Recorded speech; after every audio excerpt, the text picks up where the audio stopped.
Good morning student, हमारी online क्लासों में आपका स्वागत है। आज हम जो जीव विज्ञान का जो पार्ट नंबर 21 है, मानव अध्यावरणीय तंत्र, उसका पार्ट 4 पढ़ रहे हैं। पार्ट का नाम है हमारा मानव अध्यावरणीय तंत्र। मानव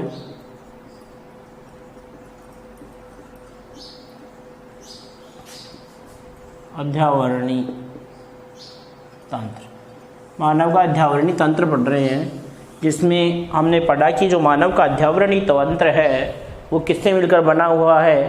त्वचा और उसके व्युत्पन्नों से मिलकर बना हुआ होता है। किससे? त्वचा और उसके व्युत्पन्नों से। जिसमें हमने त्वचा के बारे में पढ़ लिया, फिर हम पढ़ रहे हैं त्वचा के व्युत्पन्न। क्या पढ़ रहे हैं? त्वचा के व्युत्पन्न। त्वचा के व्युत्पन्न पढ़ रहे हैं। उसमें सबसे पहला जो त्वचा का व्युत्पन्न था वो था हमारा रोम, वो हमने पढ़ लिया। दूसरा था हमारा त्वक ग्रंथियाँ, और तीसरा है हमारा त्वक ग्रंथियों के बाद में त्वक संवेदांग। क्या है? त्वक संवेदांग या त्वचीय संवेदांग। त्वचीय संवेदांग। तो हमने ये भी पढ़ लिया, ये भी पढ़ लिया। आज हमारा जो पॉइंट है वो है त्वचीय संवेदांग। किसके बारे में पढ़ेंगे हम? त्वचीय संवेदांग के बारे में अध्ययन करेंगे। तो देखो, त्वचीय संवेदांगों का निर्माण भ्रूणीय एक्टोडर्म से होता है। पॉइंट डालना, त्वचीय संवेदांग, त्वचीय संवेदांगों का निर्माण भ्रूणीय एक्टोडर्म से होता है। मतलब त्वचीय जो संवेदांग हैं, उन संवेदांगों का जो निर्माण है वो किसके द्वारा होता है? किसके द्वारा होता है?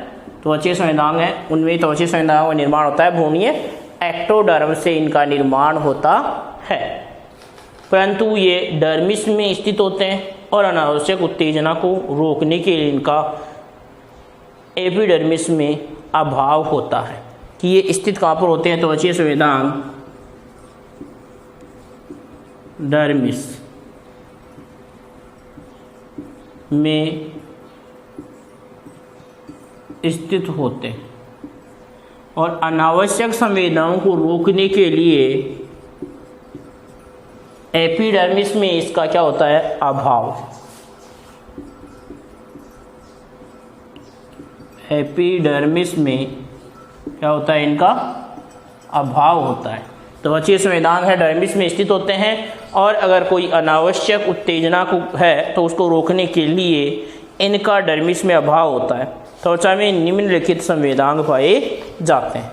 कि अब हम त्वचा के जो संवेदांग हैं उनके बारे में देखते हैं। तो त्वचा के जो संवेदांग है वो निम्नलिखित संवेदांग हैं। उसमें सबसे पहला जो संवेदांग है वो आता है स्वतंत्र तंत्रिका छोर। नंबर 1 पर आता है स्वतंत्र तंत्रिका छोर। स्वतंत्र तंत्रिका छोर, ये नग्न तंत्रिका तंतुओं के छोर होते हैं और ये अत्यधिक शाखित होकर जाल का निर्माण करते हैं। मग्न क्या कह रहे हैं? ये नग्न तंत्रिका तंतुओं के छोर होते हैं। मतलब इसमें नग्न तंत्रिकाओं के छोर पाए जाते हैं और ये अत्यधिक शाखित होकर एक जाल का निर्माण करते हैं। ये अत्यधिक शाखित होकर एक जाल का निर्माण करते हैं।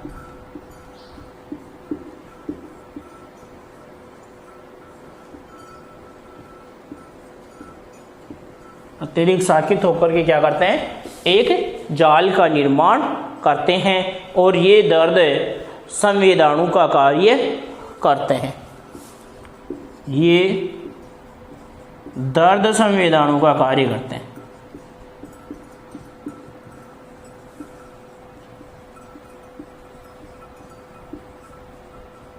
दर्द संवेदाणु का कार्य करते हैं। तो सबसे पहले यहाँ तक हमने पढ़ा क्या, त्वचीय संवेदांग। त्वचीय संवेदांगों का निर्माण भ्रूणीय एक्टोडर्म से स्थित होता है। किससे? भ्रूणीय एक्टोडर्म से इनका त्वचीय संवेदांगों का निर्माण होता है। ये डर्मिस में स्थित होते हैं, लेकिन अनावश्यक संवेदनाओं को रोकने के लिए डर्मिस में इनका अभाव होता है। फिर ये निम्न प्रकार के होते हैं, जिसमें हमने देखा सबसे पहले स्वतंत्र तंत्रिका छोर। ये नग्न तंत्रिका तंतुओं के छोर होते हैं। ये अत्यधिक साकित होकर एक जाल का निर्माण करते हैं, और ये जो तंत्रिका छोर हैं वो हमें दर्द संवेदाणु का हमारे शरीर में कार्य करते हैं। क्या कार्य करते हैं? दर्द संवेदाणु का कार्य करते हैं। तो पहले यहाँ तक लिखो, पहले यहाँ तक लिख ले, फिर आगे हम देखते हैं अगले संवेदांग। पॉइंट डालो, त्वचीय संवेदांग। त्वचीय संवेदांग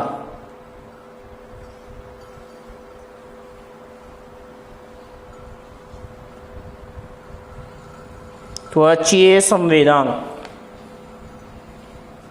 त्वचीय संवेदांग इसमें लिखो, त्वचीय संवेदांग में त्वचीय संवेदांग का निर्माण भ्रूणीय एक्टोडर्म से होता है।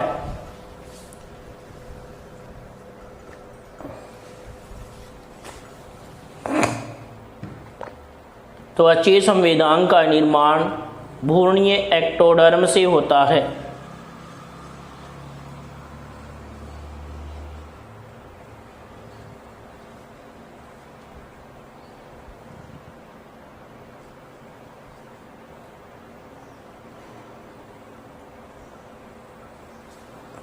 भ्रूणीय एक्टोडर्म से होता है, परंतु ये डर्मिस में स्थित रहते हैं। परंतु ये डर्मिस में स्थित रहते हैं।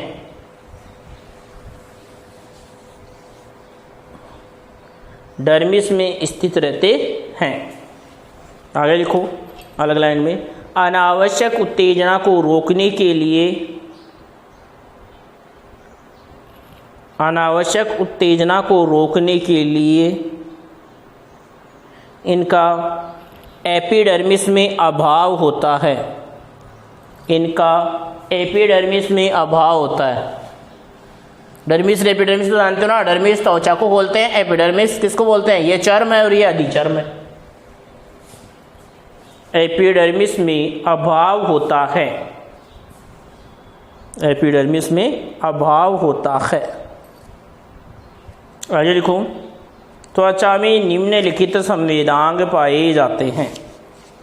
त्वचा में निम्नलिखित संवेदांग पाए जाते हैं।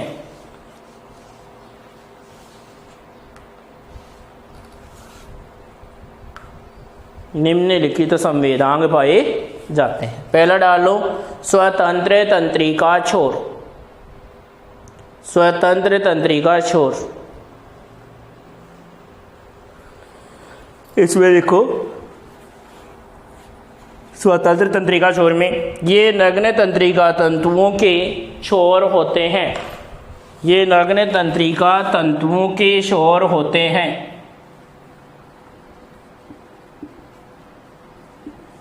ये नग्न तंत्रिका तंतुओं के छोर होते हैं। नग्न तंत्रिका तंतुओं के छोर होते हैं। आगे लिखो, नग्न तंत्रिका तंतुओं के छोर होते हैं। उससे आगे लिखो, ये अत्यधिक साकित होकर, ये अत्यधिक साकित होकर एक जाल का निर्माण करते हैं।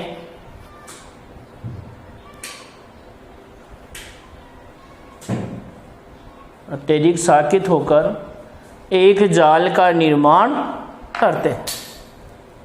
फिर उससे आगे लिखो, एक जाल का निर्माण करते हैं। उसके आगे लाइन में लिखो, ये दर्द संवेदाणु का कार्य करते हैं। ये दर्द संवेदाणु का कार्य करते हैं। दर्द संवेदाणु का कार्य करते हैं। दर्द संवेदाणु का कार्य करते हैं। देखो आगे देखते हैं हम, ये त्वचीय संवेदांगों के प्रकार है, उसका दूसरा प्रकार देखते हैं हम।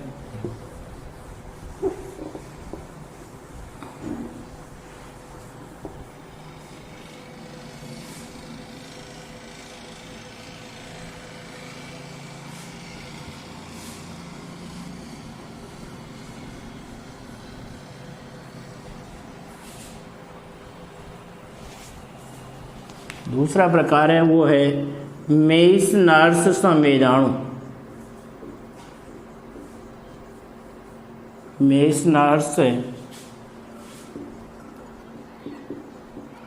संवेदाणु, मेस्नर्स संवेदाणु ये दूसरे प्रकार का संवेदाणु है। ये संवेदाणु डर्मल पेपिला में पाए जाते हैं तथा कैप्सूल युक्त होते हैं। मतलब क्या करें कि ये जो संवेदाणु है वो कैसे होते हैं, डर्मल पेपिला में पाए जाते हैं। डर्मल पेपिला में पाए जाते हैं तथा कैसे होते हैं, ये कैप्सूल युक्त होते हैं।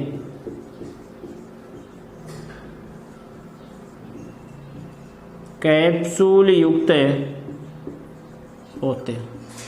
ये संवेदाणु हैं वो डर्मल पेपिला में तो पाए जाते हैं, कैप्सूल युक्त होते हैं। ये कुछ बेलनाकार होते हैं, ये कुछ बेलनाकार भी होते हैं।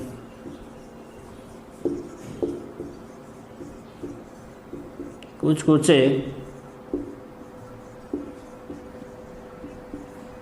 बेलनाकार होते हैं। ये कुछ कैसे होते हैं, बेलनाकार भी होते हैं। और ये संवेदाणु स्पर्शग्राही होते हैं तथा विशेषतः सतह बनावट के प्रति संवेदनशील होते हैं। ये जो संवेदाणु है वो कैसे होते हैं, स्पर्शग्राही। ये संवेदाणु स्पर्शग्राही होते हैं, मतलब स्पर्श के प्रति संवेदी होते हैं, स्पर्श ग्रहण करने का कार्य करते हैं, स्पर्शग्राही होते हैं और विशेषतः क्या करते हैं, सतह बनावट के प्रति संवेदनशील होते हैं।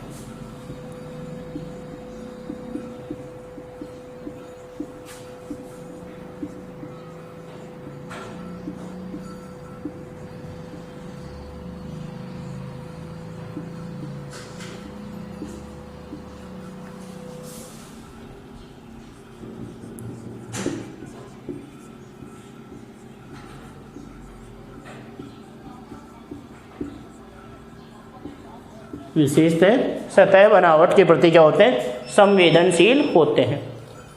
ये बाह्य जननांगों की त्वचा में चूचकों एवं अंगुलियों के शिरों में अधिक होते हैं। मतलब ये कहाँ कहाँ पाए जाते हैं,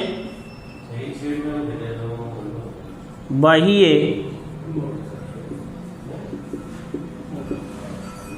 जननांगों की त्वचा में, मतलब ये कहाँ कहाँ पाए जा रहे हैं, बाह्य जननांगों की त्वचा में चूचकों तथा अंगुलियों के शिरों में अधिक होते हैं। चूचकों तथा अंगुलियों के शिरों में अधिक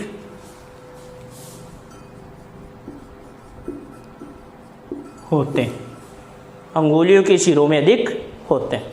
ये हमारे दूसरे जो मेस्नर्स संवेदाणु हैं वो हो गए, दूसरे प्रकार के संवेदाणु हो गए। कौन से, मेस्नर्स संवेदाणु।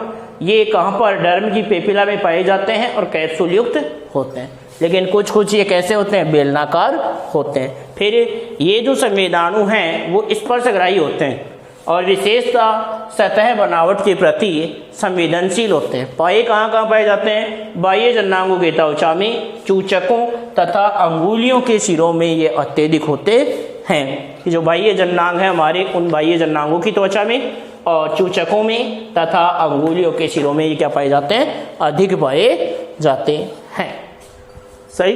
तो ये दूसरा डालो आप, मेसनर्स संवेदाणु, मेसनर्स संवेदाणु, मेसनर्स संवेदाणु।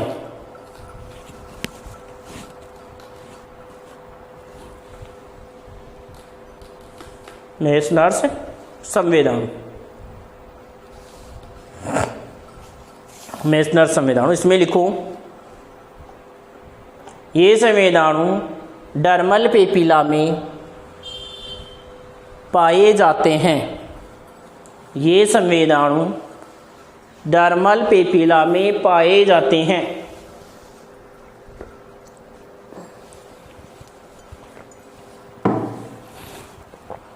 ये संवेदाणु डर्मल पेपिला में पाए जाते हैं तथा कैप्सूल युक्त होते हैं, तथा कैप्सूल युक्त होते हैं, कैप्सूल युक्त होते हैं। आगे लिखो, ये कुछ कुछ बेलनाकार होते हैं, ये कुछ कुछ बेलनाकार होते हैं।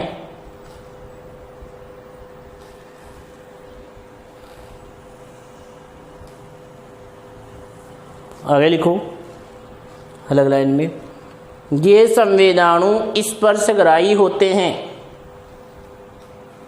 ये संवेदाणु स्पर्शग्राही होते हैं।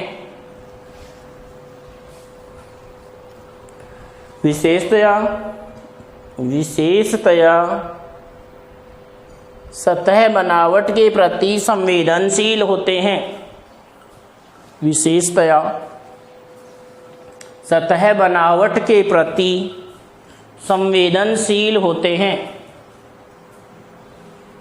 सतह बनावट के प्रति संवेदनशील होते हैं, प्रति संवेदनशील होते हैं। आगे लिखो अलग लाइन में,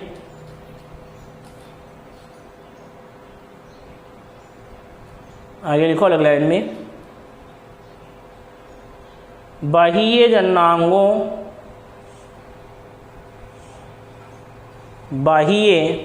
ये बाह्य जननांगों की त्वचा में चूचकों, यह बाह्य जननांगों की त्वचा में चूचकों तथा अंगुलियों के सिरों में, तथा अंगुलियों के सिरों में अधिक होते हैं, अंगुलियों के सिरों में अधिक होते हैं।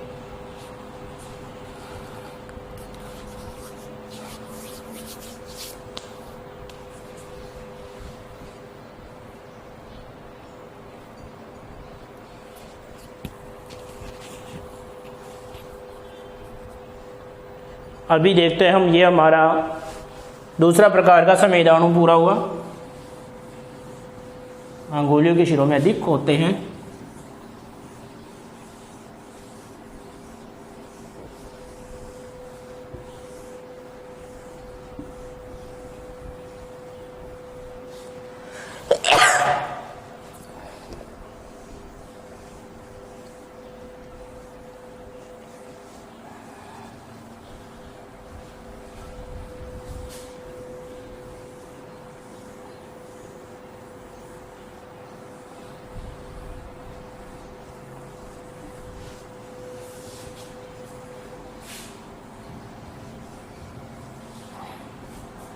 अब देखते हैं हम तीसरे प्रकार का जो हमारा संवेदाणु है वो है मर्केल्स डिस्कस।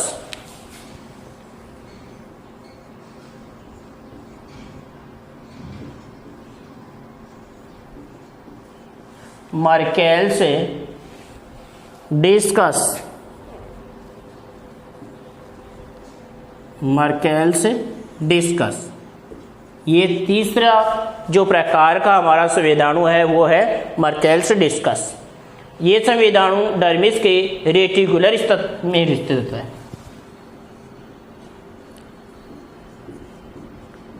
डर्मिस के रेटिकुलर डर्मिस के रेटिकुलर स्तर में स्थित होता है। यह संवेदाणु डर्मिस के रेटिकुलर स्तर में स्थित होता है तथा कफनुमा होता है। संरचना कैसी होती है इसकी? तथा कफनुमा होता है। कफनुमा होता है मतलब डर्मिस के रेटिकुलर स्तर में पाया जाता है। कैसा होता है? कफनुमा होता है। ये भी स्पर्शग्राही होते हैं लेकिन लगातार स्पर्श के प्रति संवेदी होते हैं। ये भी स्पर्श ग्राही होते हैं। ये भी कैसे होते हैं? स्पर्श ग्राही होते हैं, परंतु क्या बता रहे हैं इसमें? तथा विशेषतः ये लगातार स्पर्श के प्रति संवेदनशील होते हैं। विशेषतया ये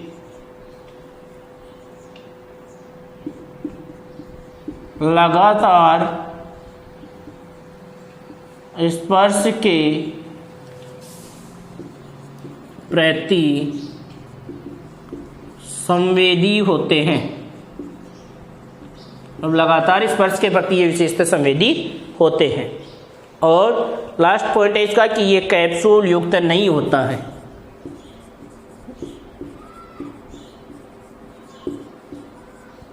कैप्सूल युक्त नहीं होता है। यह है वो कैप्सूल युक्त नहीं होता है। यह हमारा जो तीसरा स्तर हुआ वो कौन सा? मैकेल्स डिस्कस। मार्केल्स डिस्कस से जो संवेदांग है वो हुआ। ये कहाँ पाया जाता है? डर्मिस के रेटिकुलर स्तर में तो स्थित होता है। कैसा होता है? कफनुमा। ये भी स्पर्श के प्रति ग्राही होता है लेकिन विशेषता ये क्या है? लगातार स्पर्श के प्रति संवेदनशील होता है या संवेदी होते हैं। और ये कैप्सूल युक्त नहीं होते हैं। ये कैप्सूल युक्त नहीं होते हैं। तो डालो मर्केल्स डिस्कस। तीसरा मर्केल्स डिस्कस।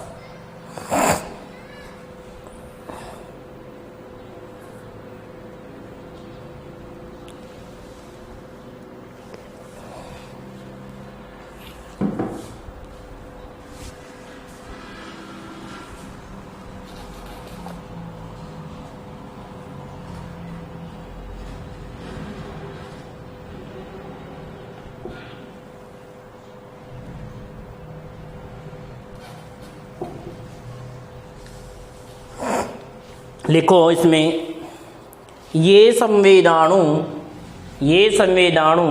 डर्मिस के रेटिकुलर स्तर में स्थित रहते हैं या होता है।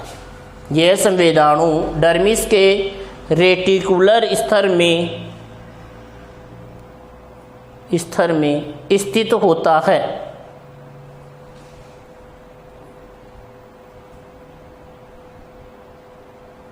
तथा कफनुमा होते हैं।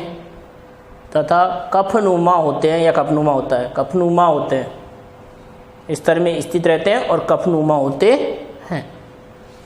कफनुमा होते हैं। कफनुमा होते हैं। आगे लिखो ये भी स्पर्शग्राही या ये स्पर्शग्राही होते हैं। ये स्पर्शग्राही होते हैं तथा विशेषतया लगातार स्पर्श के प्रति संवेदनशील होते हैं। लगातार स्पर्श के प्रति संवेदनशील होते हैं।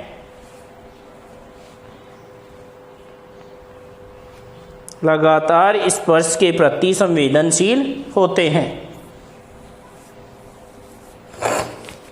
लगातार स्पर्श के प्रति संवेदनशील होते हैं। फिर आगे लिखो, ये कैप्सूल युक्त नहीं होते हैं। ये कैप्सूल युक्त नहीं होते हैं। ये हमारा तीसरा जो था वो भी पूरा हुआ।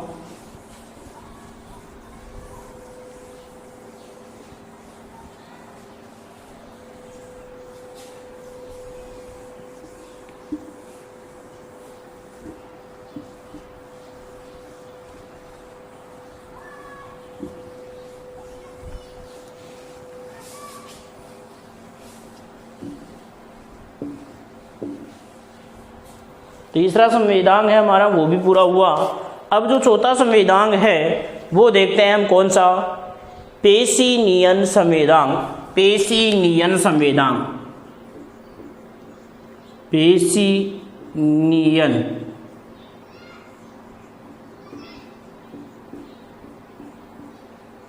पेशिनियन संवेदाणु या संवेदांग। पेशिनियन संवेदाणु, पेशिनियन संवेदाणु देखते हैं। ये बल्ब नुमा संवेदाणु हैं। ये बल्ब नुमा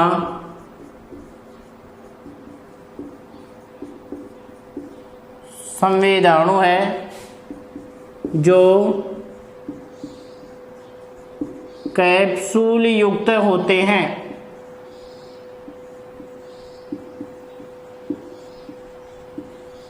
कैप्सूल युक्त होते हैं, मतलब ये बल्ब नुमा संवेदाणु हैं और कैप्सूल युक्त होते हैं। इनका कैप्सूल मोटा रहता है। और क्या बता रहे हैं, इनका कैप्सूल मोटा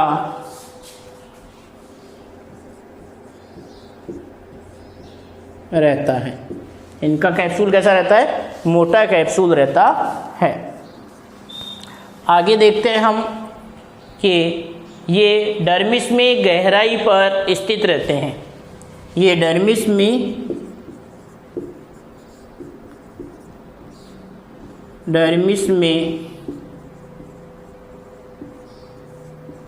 गहराई पर स्थित रहते हैं। ये डर्मिस में गहराई पर स्थित रहते हैं, मतलब ये डर्मिस में पाए जाते हैं और गहराई में स्थित होते हैं। फिर आगे है कि ये दाब के प्रति संवेदनशील होते हैं। ऐसा माना जाता है कि ये कंपनों को भी ग्रहण करते हैं।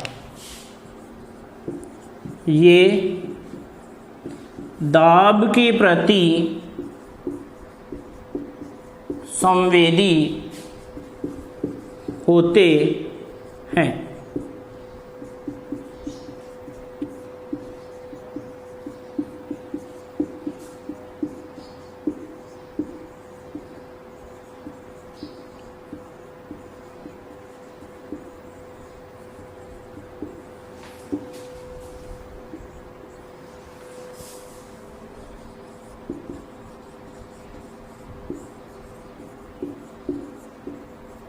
मतलब ये दाब के प्रति संवेदी होते हैं, ऐसा माना जाता है कि ये कंपनों को भी ग्रहण करते हैं।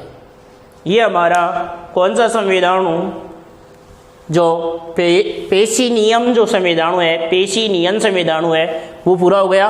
पेशिनियन संवेदाणु के बारे में देखो, पेशिनियन संवेदाणु कैसा है, यह बल्ब नुमा संवेदाणु होता है जो कैप्सूल युक्त होते हैं और इनका कैप्सूल कैसा रहता है, मोटा रहता है। ये डर्मिस में गहराई में स्थित होते हैं और ये दाब के प्रति भी संवेदी होते हैं और ऐसा माना जाता है कि ये कंपनों को भी ग्रहण करते हैं। ये हमारा कौन सा संवेदाणु था, चौथा।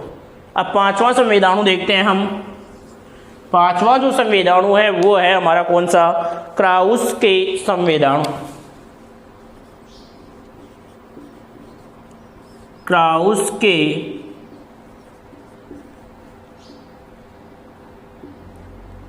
संवेदाणु, क्राउस के संवेदाणु।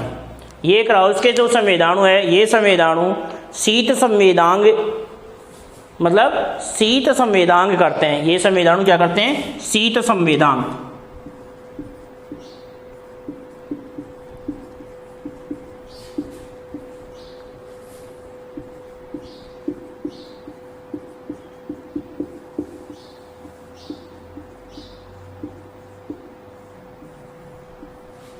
ये संवेदाणु शीत संवेदन करते हैं। ये संवेदाणु गोल और कैप्सूल युक्त होते हैं। ये संवेदाणु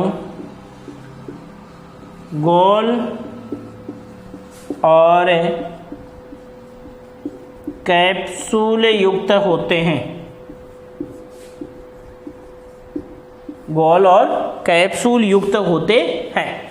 ये संवेदाणु कैसे बताए गए हैं इनकी संरचना में? गोल और कैप्सूल युक्त होते हैं और ये डर्मिस में गहराई पर स्थित रहते हैं। ये डर्मिस में गहराई पर स्थित रहते हैं। डर्मिस में गहराई पर स्थित रहते हैं। ये डर्मिस में गहराई पर स्थित रहते हैं। ये हमारा जो संवेदाणु था क्राउस का संवेदाणु वो भी पूरा हो गया। पांचवा संवेदाणु भी तो पहले लिखो 4 नंबर पर पेशिनियन संवेदाणु। पेशिनियन संवेदाणु, पेशिनियन संवेदाणु चौथा पेशिनियन संवेदाणु। इसमें लिखो ये बल्ब नुमा संवेदाणु हैं। ये बल्ब नुमा संवेदाणु हैं। ये बल्ब नुमा संवेदाणु हैं जो ये बल्ब नुमा संवेदाणु हैं जो कैप्सूल युक्त होते हैं। जो कैप्सूल युक्त होते हैं। ये बल्ब नुमा संवेदाणु हैं जो कैप्सूल युक्त होते हैं। कैप्सूल युक्त होते हैं। आगे लिखूं इनका कैप्सूल मोटा रहता है। इनका कैप्सूल मोटा रहता है।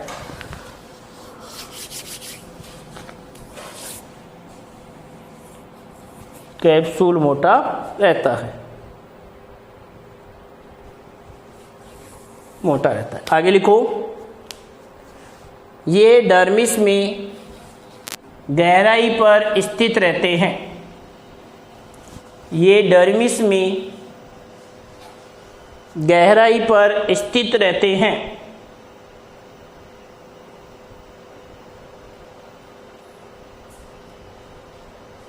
फिर आगे लिखो ये दाब के प्रति संवेदनशील होते हैं।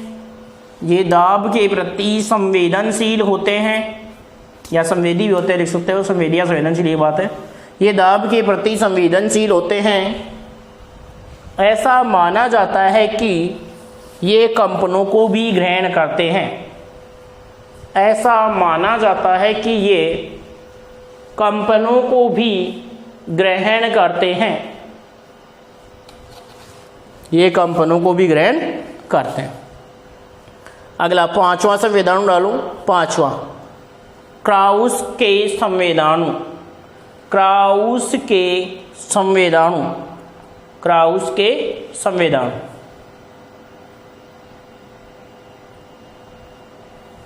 इसमें लिखो ये संवेदाणु शीत संवेदांग करते हैं। ये संवेदाणु शीत संवेदांग करते हैं। शीत संवेदांग करते हैं।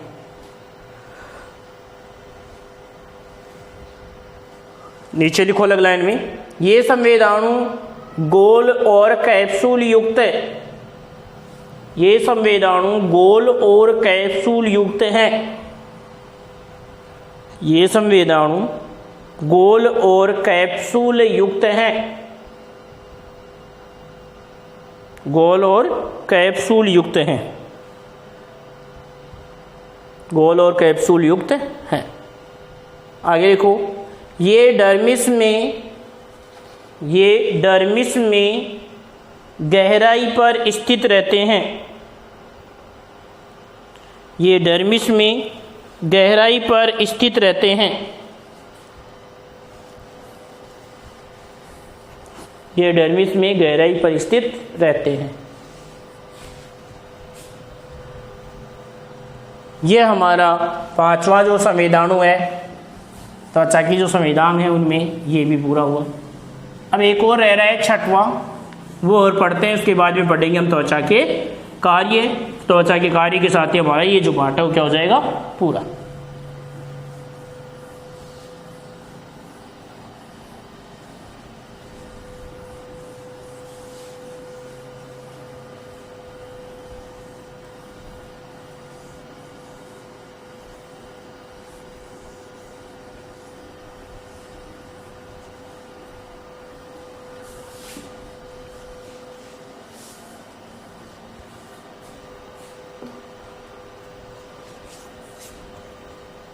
रूपिनी के छोर अंग, रूपिनी के छोर अंग, रूपिनी के छोर अंग, रूपिनी के छोर अंग, ये लार्ज संवेदांग है और ये संवेदाणु तापग्राही का कार्य करते हैं। ये संवेदाणु तापग्राही का कार्य करते हैं। ये संवेदाणु क्या कार्य करते हैं, तापग्राही का कार्य करते हैं। और ये डर्मिस में गहराई पर स्थित होते हैं तथा कैप्सूल होते हैं। क्या कह रहे हैं कि ये डर्मिस में गहराई पर स्थित रहते हैं। डर्मिस में गहराई पर स्थित रहते हैं तथा कैप्सूल होते हैं। कैप्सूल होते हैं। ये हमारा रूपिनी के छोर अंग है, वो संवेदाणु पूरे हुए। छठवां संवेदाणु लिख लो, रूपिनी के छोर अंग, रूपिनी के छोर अंग, रूपिनी के छोर अंग। और इसमें लिख लो ये संवेदाणु तापग्राही का कार्य करते हैं। ये संवेदाणु तापग्राही का कार्य करते हैं, तापग्राही का कार्य करते हैं। आगे लिखो, ये डर्मिस में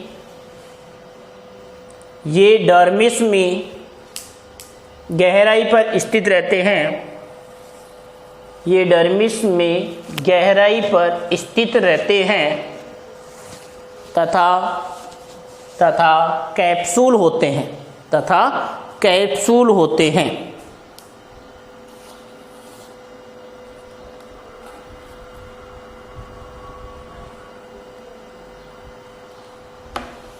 अब हम देखते हैं, ये त्वचा के व्युत्पन्न जो पॉइंट था हमारा, वो पॉइंट पूरा हुआ।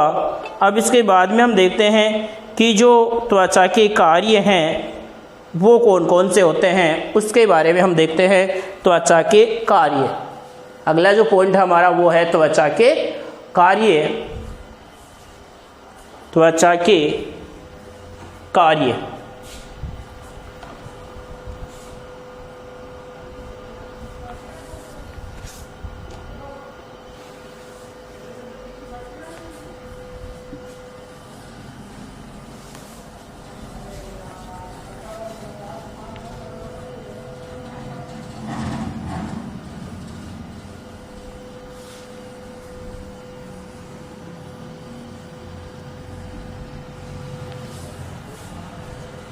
अगला पॉइंट डालो आप, त्वचा के कार्य। लास्ट पॉइंट है पार्ट का, त्वचा के कार्य। हेडिंग हमारा त्वचा के कार्य। उसमें पहला कार्य है इसका शरीर की सुरक्षा। पहला कार्य क्या है, शरीर की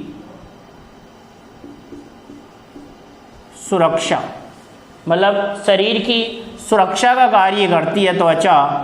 शरीर की सुरक्षा किससे, जैसे हानिकारक कीटाणुओं से, पराबैंगनी किरणों से, बाह्य आघातों से। मतलब त्वचा शरीर की सुरक्षा करती है बाह्य आघातों से।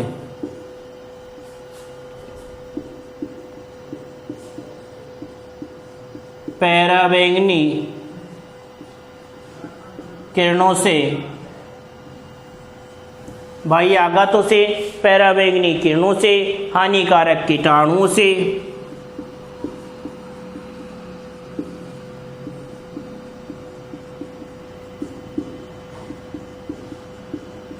से, इन सब से जो हमारी त्वचा है वो हमारे शरीर की क्या करती है, सुरक्षा करने का कार्य करती है। दूसरा इसका कार्य है शरीर का ताप नियंत्रित करती है।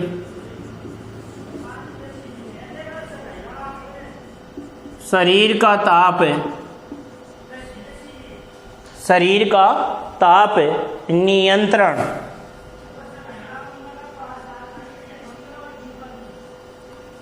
शरीर का ताप नियंत्रण करती है। ये हमने देख लिया भी है कि त्वचा शरीर के ताप का नियंत्रण कार्य करती है। यह कार्य मस्तिष्क के हाइपोथैलेमस में स्थित ताप नियंत्रण केंद्र द्वारा किया जाता है। मतलब त्वचा शरीर के ताप नियंत्रण का कार्य करती है, लेकिन ये कार्य करता कौन है,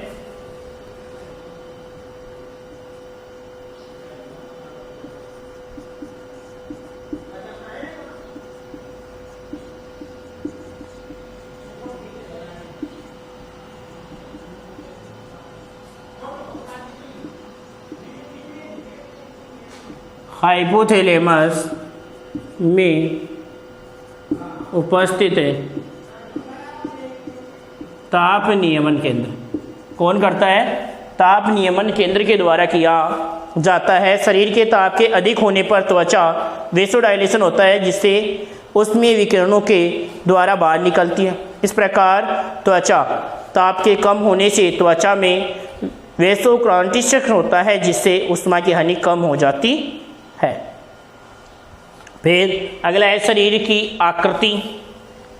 तीसरा है शरीर को आकृति प्रदान करता है। शरीर की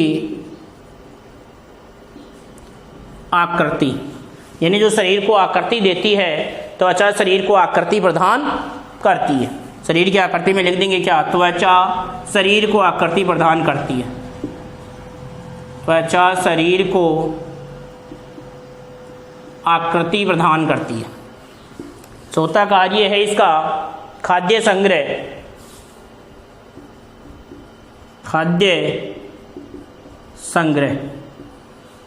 तो इसमें क्या, त्वचा के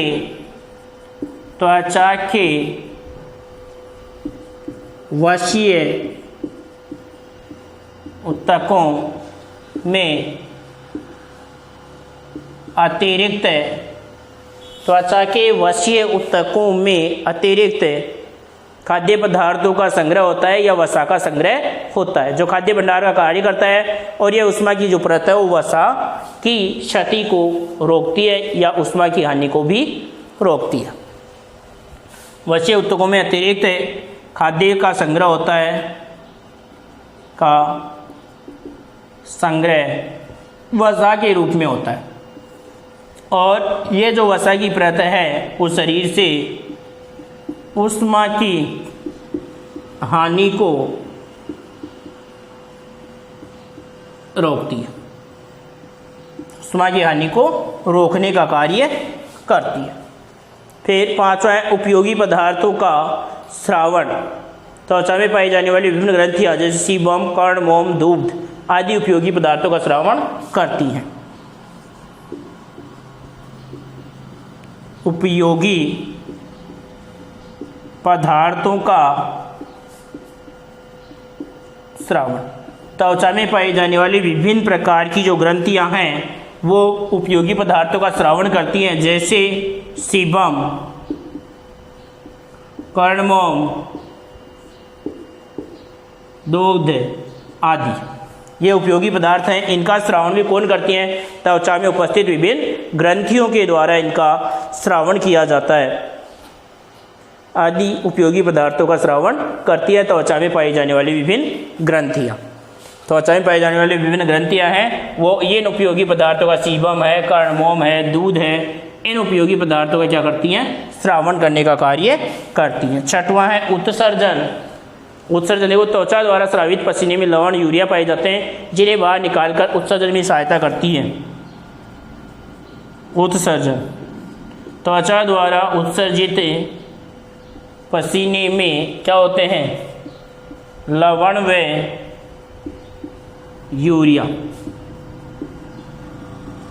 लवण व यूरिया होता है जिन्हें शरीर से बाहर निकालकर त्वचा उत्सर्जन में सहायक होती है या उत्सर्जन में सहायता करती है। ये हमारे 6 पॉइंट हो गए।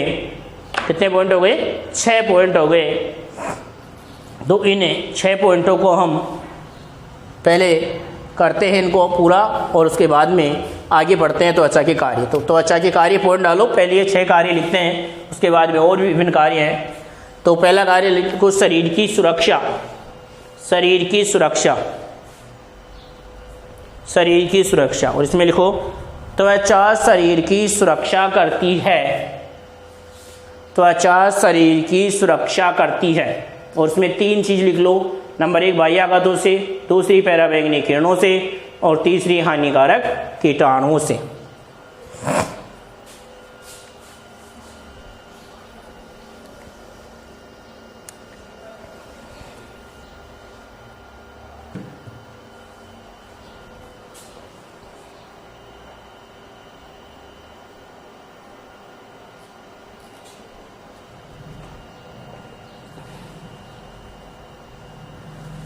तीनों लिख लिया, बाह्य आघातों से, पराबैंगनी किरणों से, और हानिकारक कीटाणुओं से।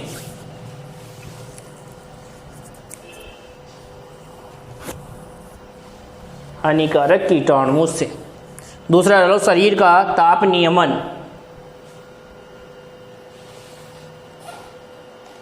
ये लिखो, त्वचा शरीर के ताप का नियंत्रण करती है। त्वचा शरीर के ताप का नियंत्रण करती है।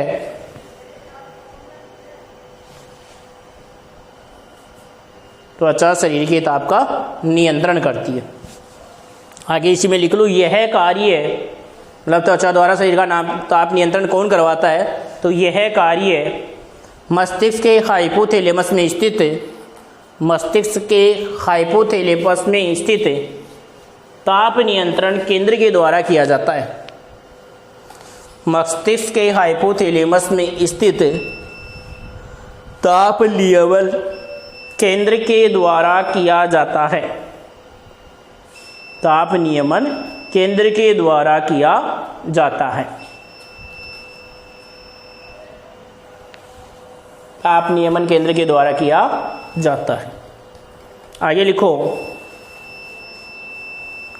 तीसरा शरीर की आकृति। शरीर की आकृति, शरीर की आकृति, इनमें लिखो त्वचा शरीर को आकृति प्रदान करती है। त्वचा शरीर को आकृति प्रदान करती है। त्वचा शरीर को आकृति प्रदान करती है। शरीर को आकृति प्रदान करती है। शरीर को आकृति प्रदान करती है।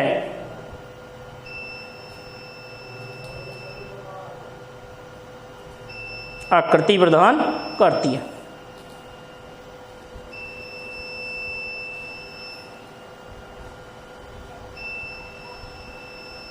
शरीर को आकृति प्रदान करती है। अगला डालो, खाद्य संग्रह। खाद्य संग्रह, खाद्य संग्रह, खाद्य संग्रह में लिखो त्वचा के वसीय ऊतकों में, त्वचा के वसीय ऊतकों में वसा का संग्रह होता है। त्वचा के वसीय ऊतकों में वसा का संग्रह होता है, जो खाद्य भंडार का कार्य, जो खाद्य भंडार का, जो खाद्य भंडार का कार्य करता है। खाद्य भंडार का कार्य करता है। आगे लिखना, यह वसा व्रत, यह वसा परत उष्मा की हानि को भी रोकती है। यह वसा परत उष्मा की हानि को भी रोकती है। हानि को भी रोकती है। अगला डालो, उपयोगी पदार्थों का श्रावण। उपयोगी पदार्थों का श्रावण।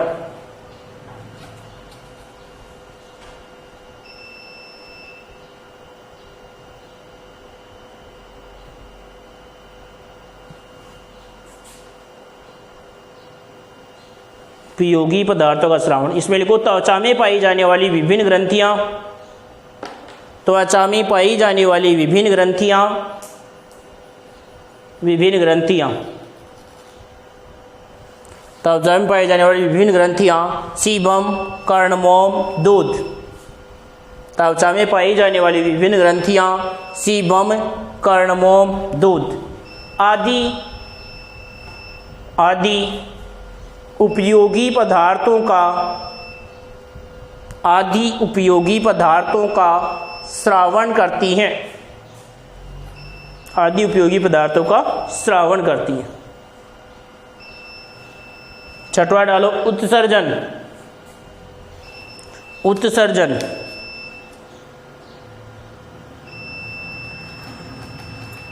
उत्सर्जन, उत्सर्जन में लिखो त्वचा द्वारा स्रावित पसीने में, त्वचा द्वारा स्रावित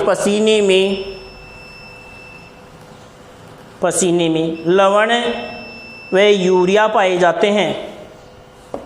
त्वचा द्वारा स्रावित पसीने में लवण व यूरिया होता है। लवण व यूरिया होता है। अतः इन्हें बाहर निकालकर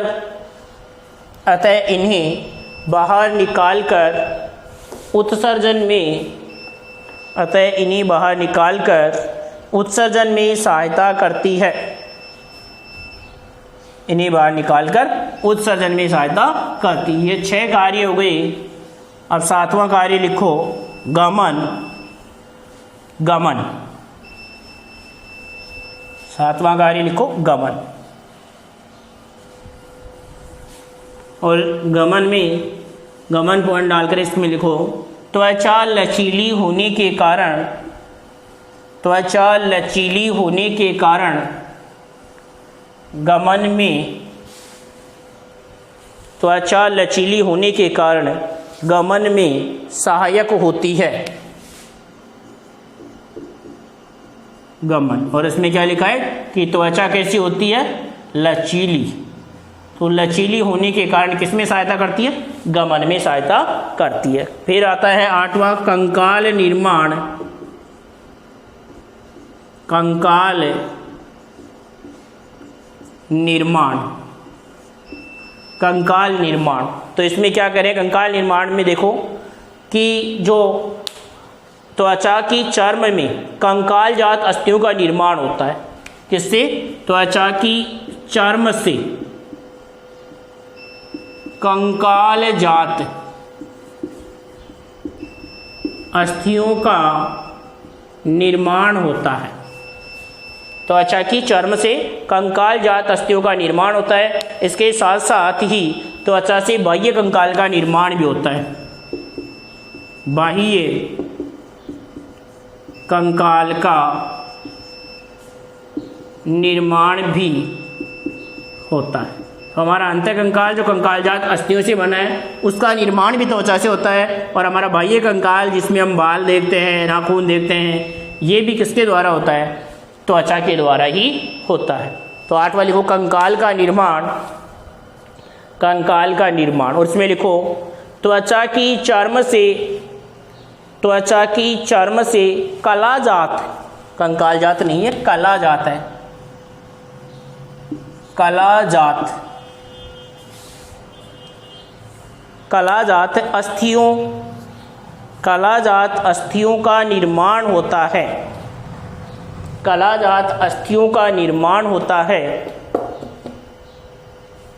कलाजात अस्थियों का निर्माण होता है। इसके साथ साथ त्वचा से बाह्य कंकाल का निर्माण भी होता है। इसके साथ साथ त्वचा से बाह्य कंकाल का निर्माण भी होता है। त्वचा से बाह्य कंकाल का निर्माण भी होता है। फिर 9वां नंबर पर आता है अवशोषण। अवशोषण, त्वचा तेल जैसे पदार्थों का अवशोषण करके तेल जैसे पदार्थों का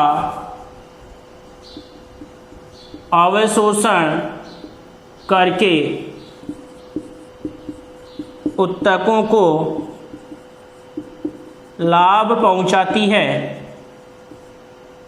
लाभ पहुंचाती, कि जो हमारी त्वचा है वो क्या कार्य करती है, तेल जैसे पदार्थों का अवशोषण करती है और अवशोषण करके ऊतकों के क्या करती है, लाभ पहुंचाती है। तो हमारी त्वचा जल के लिए पारगम्य है लेकिन तेल के लिए पारगम्य है, या तेल जैसे पदार्थ हैं तो हमें क्या करते हैं, अगर तेल को हमारे शरीर पर रगड़ते हैं तो त्वचा से वो अंदर जाता है और ऊतकों को क्या लेता है, लाभ देता है। तो लिखो अवशोषण में त्वचा तेल जैसे पदार्थों का अवशोषण कर, त्वचा तेल जैसे पदार्थों का अवशोषण करके ऊतकों को लाभ पहुंचाती है। त्वचा तेल जैसे पदार्थों का अवशोषण करके ऊतकों को लाभ पहुंचाती है। 10वां कार्य है उद्दीपन ग्रहण। 10वां कार्य क्या है, उद्दीपन ग्रहण। मतलब बाहरी वातावरण से कोई भी उद्दीपन संवेदना मिलती है तो उसको कौन ग्रहण करता है, त्वचा। तो त्वचा में अनेक प्रकार के संवेदांग पाए जाते हैं। उद्दीपन ग्रहण करने के लिए क्या है, संवेदांग। तो उद्दीपन ग्रहण में लिखो त्वचा में अनेक प्रकार के संवेदांग पाए जाते हैं। त्वचा में अनेक प्रकार के संवेदांग पाए जाते हैं। अनेक प्रकार के संवेदांग पाए जाते हैं।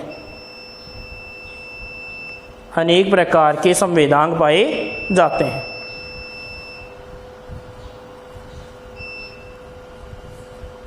त्वचा में अनेक प्रकार के संवेदांग पाए जाते हैं।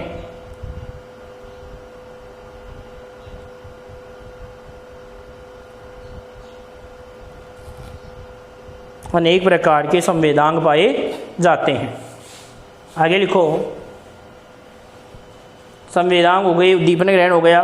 11वां इसका लिखो त्वचा श्वसन अंग का कार्य भी करती है। 11 नंबर लगा के लिख लो, त्वचा श्वसन अंग का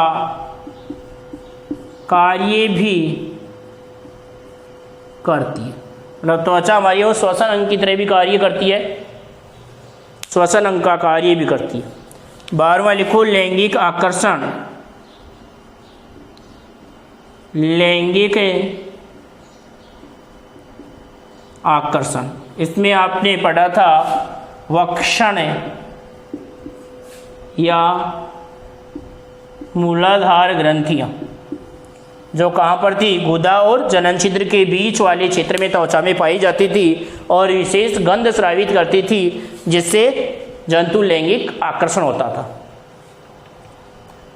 लेकिन ये जो हैं वक्षण ग्रंथियां या मूलाधार ग्रंथियां, मनुष्य में इसका क्या बताया था, अभाव बताया था। तो अन्य स्तनियों में लैंगिक आकर्षण में लिखो दूसरे स्तनियों में मूलाधार ग्रंथियों से स्रावित, दूसरे स्तनियों में मूलाधार ग्रंथियों से स्रावित, मूलाधार ग्रंथियों से स्रावित, मूलाधार ग्रंथियों से स्रावित गंधयुक्त पदार्थ,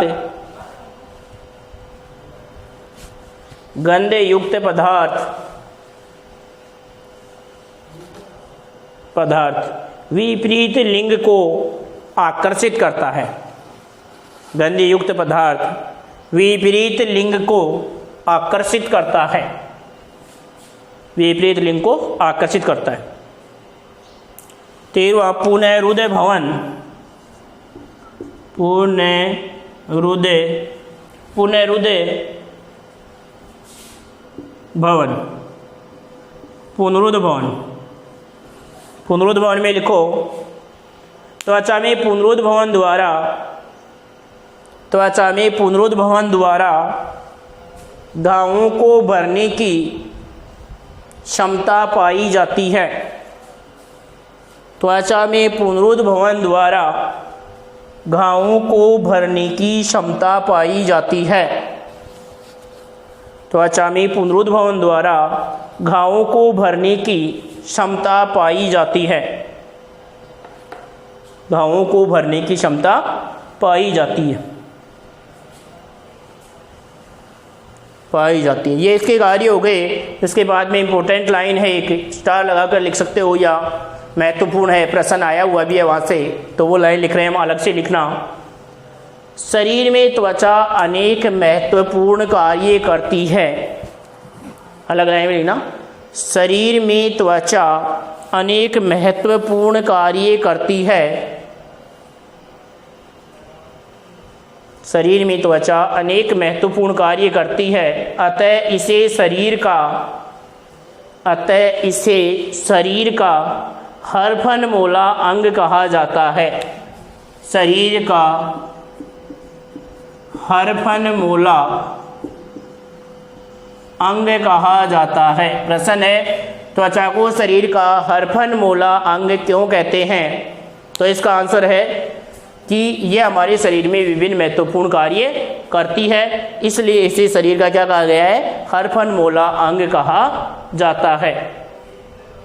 शरीर में क्या करती है? विभिन्न महत्वपूर्ण कार्य करती है त्वचा, इसलिए त्वचा को हम शरीर का क्या कहते हैं? हर फनमूला अंग कहा जाता है। इसके साथ ही जो हमारा जो ये पार्ट था, चैप्टर जो 21, कौन सा? मानव अध्यावरणीय तंत्र, वो पार्ट 4 में क्या हो गया है? पूरा हो गया है। अब अगली क्लास में हम अगली इकाई चालू करेंगे। तो आज की क्लास को हम यहीं पर समाप्त करते हैं। हमने इसमें मानव अध्यावरणीय तंत्र में क्या पढ़ा?